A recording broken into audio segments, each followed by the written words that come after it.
అబ్బో ఇక్కడ కేజీ చీరలు కొంటే అర కేజీ చీరలు ఫ్రీ అంట. మంగళ్య షాపింగ్ మాల్, కేజీల్లో సేల్, టన్నుల్లో ఆనందం. ఇవన్నీ గమనించుకు మనం ఇంకా మనం భూత కల్పనలో ప్రజలను ఉంచుదాం, పక్కన 45,000 ఎకరాలు ఎక్విజిషన్ చేద్దాం అంటే చేయండి, మాకు అభ్యంతరులే. ఇప్పుడు ప్రాస్పరిటీగా నాకు తెలిసి ప్రయారిటైజేషన్ టువర్డ్స్ ఒక ఇంటర్నేషనల్ ఎయిర్పోర్ట్ అంటున్నారు మీరే, లేదంటే హ్యాంగర్స్ అంటున్నారు. ఇవన్నీ కేంద్ర ప్రభుత్వం నుంచి ఒకటి అఫీషియల్ ఇవ్వండి. ఎస్ మేము ఇలాగ సో అండ్ సో ఇస్తున్నప్పుడు ఖచ్చితంగా ఇస్తున్నట్టు స్వచ్ఛందంగా ఆల్రెడీ 34,000 ఎకరాలు ఇచ్చారు రాజధాని అనే పేరుకి. అలాగే భారతదేశంలో గర్వించదగ్గ హ్యాంగర్ది విమానాశ్రయానికి సంబంధించిందంటే ఎందుకు వివరాలు ఇస్తారు. కానీ మీరు అది ఏది చెప్పకుండా నారాయణ గారి మంత్రాలు, సిఆర్ఐడి మంత్రాలు అంటే సిఆర్ఐడి పెడుతున్న ఇమ్మెన్స్ ప్రెషర్కి రైతులు ఎలా సతమతం అవుతున్నారో మాకు తెలుసు. కొంతమంది రైతులు ఎలా గెలవాలనిపిస్తారో చూడండి.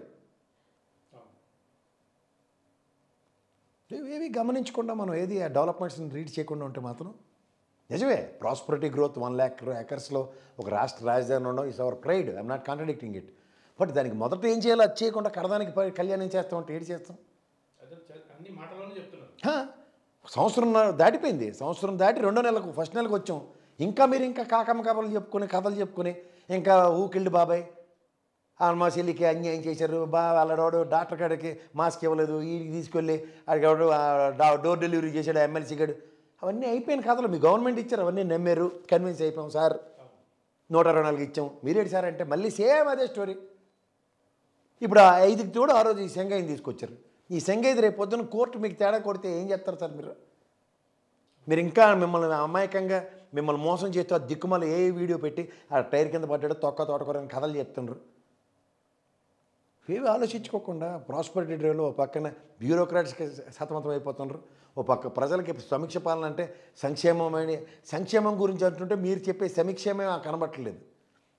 సంక్షేమం చూస్తే ఆయన సమీక్షమే అంటాడు, సమీక్షేమం అంటే నాకే ఇప్పటికి అర్థం కావట్లేదు. అలాగే ఉంది ఇక్కడ.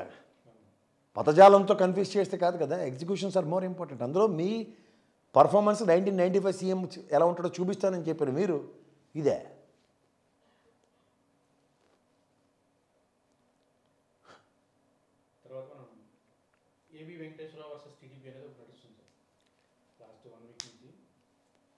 ఎవడైనా జనాలు నమ్మితే నమ్మండి, ఎర్రమాలోకల్ని.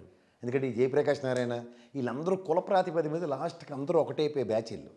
అందులో బ్యూరోక్రాట్స్ ఎవ్వరూ లేని జగన్మోహన్ రెడ్డికి ఎవడో ఒకడు ఎలాగోలాగా అటాచ్ చేద్దామని ఒక కొత్త ప్రణాళిక అని నేను అనుకుంటాను. ఎందుకంటే ఆయనలో ఒక గొప్ప గుణం ఏంటంటే, నేను ఇవాళ ఆయనకి దండం పెట్టి చెప్పేది, ఈ తపేలా ఛానల్లో కూర్చోబెట్టి మాడే వాళ్ళందరూ పెయిడ్ ఆర్టిస్టులని మాత్రం చెప్పాడు. అది సూపర్. ఎందుకంటే వాళ్ళకి నేను ఎప్పుడో చెప్పే ఆవ్యాసం 5 పాయింట్లు తప్ప కొత్త పాయింట్ ఉండదు, చంద్రబాబు గారి భజన తప్ప. ఎందుకంటే స్టేట్ ప్రాస్పరిటీలో డెవలప్మెంట్ ఏం జరిగిందో మాత్రం చెప్పడం. అది చెప్పకుండా ఇక్కడ హైటెక్ సిటీ, హైదరాబాదు ఇవే పాత కథలే. ఆయన కట్టింది హైటెక్ సిటీ బిల్డింగు, మైక్రోసాఫ్ట్ని తీసుకొచ్చాడు అంతే, ఐఎస్బి వచ్చింది. మిగిలినవన్నీ రాజశేఖర రెడ్డి గారు, తదనంతరం ముఖ్యమంత్రి కిరణ్ కుమార్ రెడ్డి గారు, రోసయ్య గారు, కేసీఆర్ గారు నానా తెప్పలు పడితే హైదరాబాద్ ఇవాళ సైబరాబాద్ అంతా నేనేని ఇప్పుడు చెప్తున్నారు. నేను అంటే పునాదులు మర్చిపోకూడదులేండి ఎప్పుడైనా సరే, నేను కాంట్రడిక్ట్ చేయట్లే.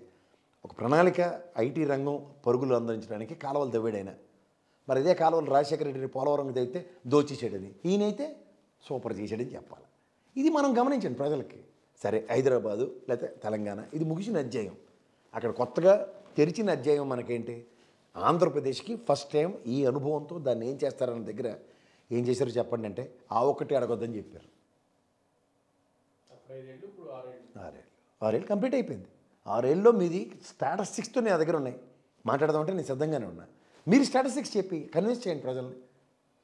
నిజమే మిమ్మల్ని మనసా వాచా కర్మ నమ్మి 124 స్థానాలు ఇచ్చారు. దానికి ఎగ్జిక్యూషన్స్ సంవత్సరం అయిపోయింది, ఒక ఇండస్ట్రీ కనబట్టలే. ఒక ప్రాస్పరిటీ గ్రోత్లో స్టేట్ ఇన్ఫ్రాస్ట్రక్చర్ ఈ విధంగా పెరిగిపోయింది. ఇలా చేయడం వలన ఇంత ఇన్ఫ్రాస్ట్రక్చర్తో ఇన్ని కొత్త యూనిట్స్ వస్తున్నాయి, ఏవీ లేవు.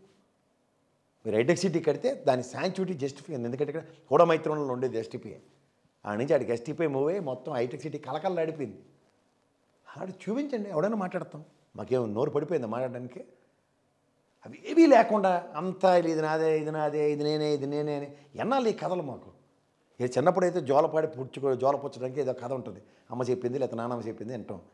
ఇంకా పెద్ద అయిన తర్వాత పెట్ట కథలు ఏంటంటే ఎవడి వల్ల అవుతుంది సార్? అంచేత ఏబి వెంకటేశ్వరరావు గారు అనే క్యారెక్టరు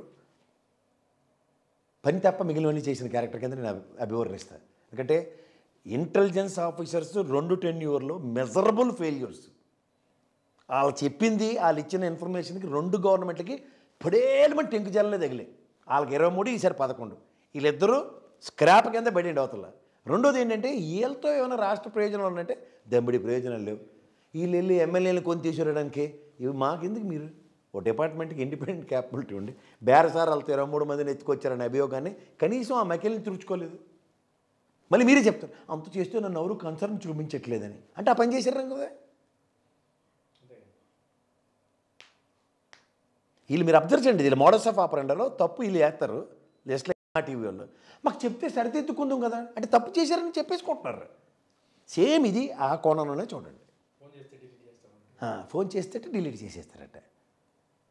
అంతేకా మన బుద్ధి జ్ఞానం ఏమేడిసింది, మన విలువలు విశ్వసనీయత ఏమేడిసాయి, ఇవేవి మనకు అక్కర్లేదు. అంచేత ఇవి మీరు నమ్మితే సేమ్ మీకు లైవ్ కరెంట్ ఎగ్జాంపుల్ ఈ జయప్రకాష్ నారాయణ కరెక్ట్గా ఎలక్షన్స్ ముందు మడతగా చేసేసాడు అందరికీ. అప్పటిదాకా చెప్పినవి ఏంటంటే అచ్చచ్చచ్చచ్చ అబ్బబ్బబ్బబ్బా అబదబ్బ జబ్బ. ఇప్పుడు చాలా రోజులు పడుతుంది ఇంకా ఎలక్షన్స్ ముందే. అలాగే ఇప్పుడు ఏంటంటే ఈ రిలే బ్యారర్లు ఈసారి ఏబి వెంకటేశ్వరరావుకి ఇచ్చారు. కాసేపు నువ్వు పరిగెట్టాను, ఇక్కడ మార్కెట్ ఖాళీగా ఉంది కాబట్టి ఓ బ్యూరోక్రాట్కి ఇచ్చారు, రిటైర్డ్ ఆ బ్యూరోక్రాట్కి బ్యారర్లు వేసుకుని పరిగెట్టాలి, అంతకన్నా ఇంకెళ్ళలేదు.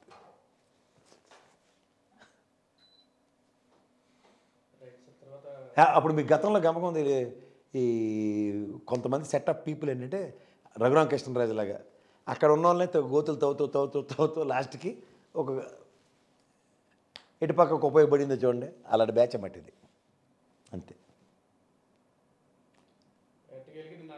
వంశీ గారు విడుదలయ్యారు, వల్లభనేని వంశీ గారు. తర్వాత ఆయన ఇంటికి వెళ్ళారు. పేర్నాని గారు మాట్లాడుతూ వల్లభనేని వంశీని జైల్లో పెట్టి మీరేం సాధించారు, మీ గొయ్యి మీరే తవ్వుకున్నారు అన్నారు. ఈ వ్యాఖ్యలను ఎలా చూడాలి?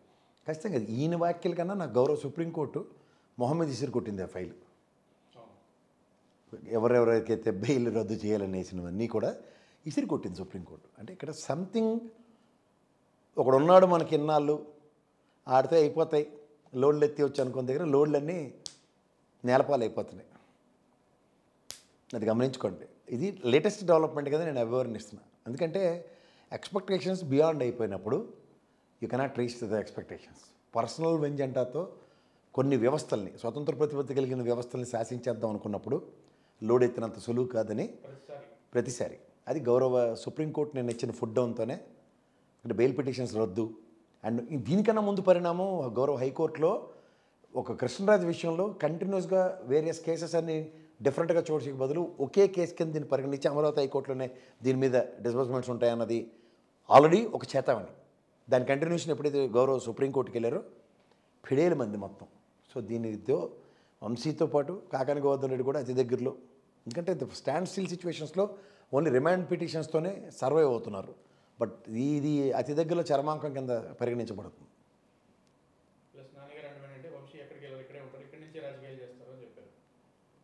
If my prediction is not wrong, అతను రాజకీయాలు కాకుండా వాళ్ళ భార్య ఇప్పుడు రాజకీయాల్లోకి అరంగేట్రం చేస్తారు ఆవిడ గ్యారంటీగా. ఎందుకంటే కమ్మ సామాజిక వర్గంతో చేసే రాజకీయ చతురతకి దానికి కొంచెం లౌక్యం కావాలి. అది ఒక ఆడపిల్లతోనే చెల్లుతుంది. నాకు తెలిసి ఇక్కడ రాజకీయం వంశీ గారి భార్యతోనే స్టార్ట్ అవుతుంది. ప్రస్థానం ఏ విధంగా ముందుకెళ్తుందో చూడండి. ఎందుకంటే అవి కొన్ని కంచుకోటలు తెలుగుదేశానికి. కంచుకోటలో ఎప్పుడైతే మైలవరం ఈ గన్నవరాన్ని ఒక డిఫరెంట్ ప్లాట్ఫామ్లో గేమ్ చేస్తున్నారు. గీ సీదా నై నికలాతో ఉంగ్లీ తేడా కరికే నికాలో ఉన్న సామెత ఉంటుంది. అది ఆఫ్ చేస్తే కరెక్ట్గా ఉంటుంది.